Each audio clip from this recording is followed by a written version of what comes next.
بسم الله الرحمن الرحیم. د محمد بن قاسم داستان درنو اوریدونکو، ولسمې برخې ته مو هرکلی کوم. 2 ورځې وږی تږی ټپي ټپي هلته پروت وم. 3مه ورځ دروازه خلاصه شوه.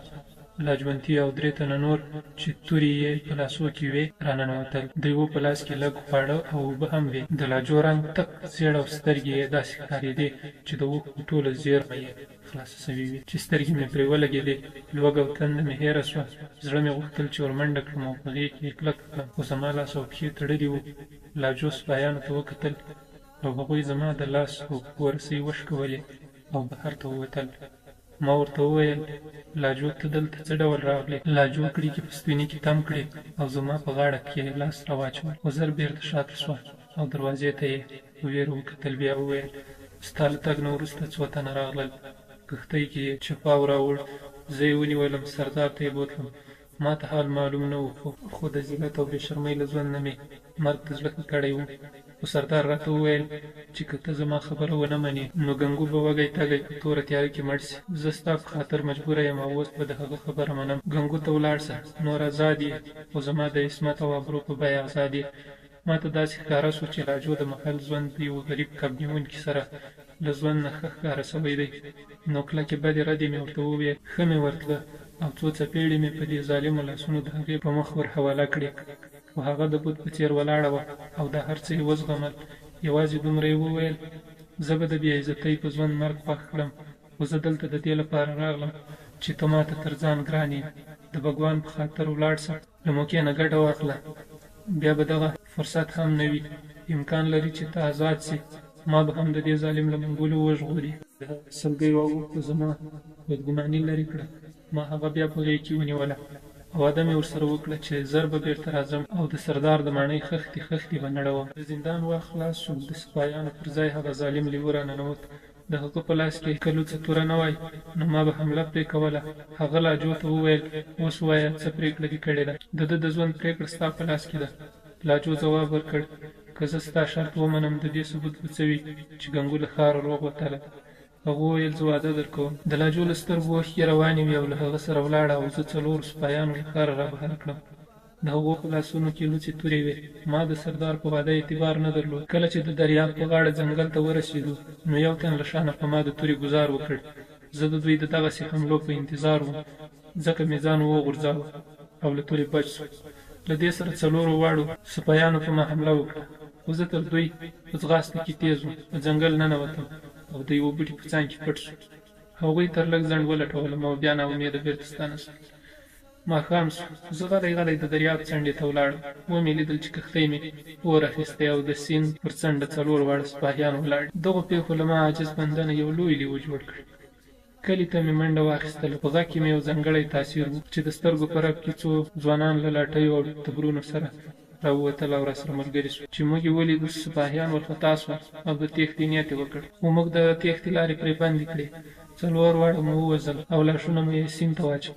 تر نیمې شپې پورې د کب نیونکو له 25 کلیو نه نږدې 200 ځوانان وسلوال تیار شول او د ظالم سردار په محل ور وختلو. خلک پخوا د ده له ظلم نه پوزې ته راغلي وو. د شپې په وروستۍ برخه کې پر ماڼۍ ور وخت. څوک د ده د ملاتړ لپاره راونوتل. 2 سپاهیانو یې لږ او ډېره مقابله وکړه، خو زیات یې وتښتېدل او د خلکو په کورونو کې یې پناه واخیسته. سردار مو ژوندی ونیو. ما د لاجو پوښتنه ترې وکړه. هغه د هرې پوښتنې په باب یوازې دا ځواب راکاوه چې زه بې ګناه یم. د بګوان په خاطر ما پرېږده. ما هغه ته مشال ور نږدې کړ او اخطار مې ورکړ چې ژوندی دې سوځوم. لاجو راوښیه. هغه زه د ماڼۍ یوې سمڅې ته بوتلم. هلته د لاجو مړی پروت و. زما له خولې کریږه ووته او ومې ویل چې ولې؟ هغه وویل: زه په دې کې قصور نه لرم. دې په خپله ځان له چت نه راوغورځاوه. ته له سپاهیانو نه هم پوښتنه کولی سې. د بګوان په خاطر په ما ورحمېږه. ما بل سوی مشال د هغه په سترګو کې ورخښ کړ او بیا مې په تبر هغه ټوټه ټوټه کړ. له دې پیښې نه وروسته زه یو ډاکو شوم. زما په زړه کې د چا لپاره رحم نه و. ما ډېر دغسې سرداران لوټ کړل او کله چې د راجا لښکر ځمکه راباندې تنګه کړه ما د سیند په لاره سمندر ته مخه کړه. د شپې مو د دیبل له بندر نه 2 کښتۍ غلا کړې او له هغې وروسته تر ننه پورې مو ډېرې کښتۍ لوټلې. زه هغه ټول خلک خپل دښمنان بولم چې د راجاګانو او سردارانو سره مرسته کوي ما ته هر شتمن سړی هماغه سردار ښکاري.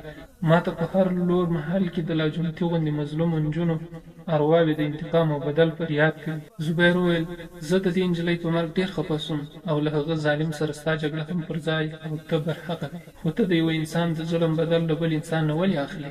تا زموږ په کښتۍ هم حمله وکړه. په دې کې کوم سردار او راجا نه و، په دې کې څو یتیم ماشومان او کونډې وې.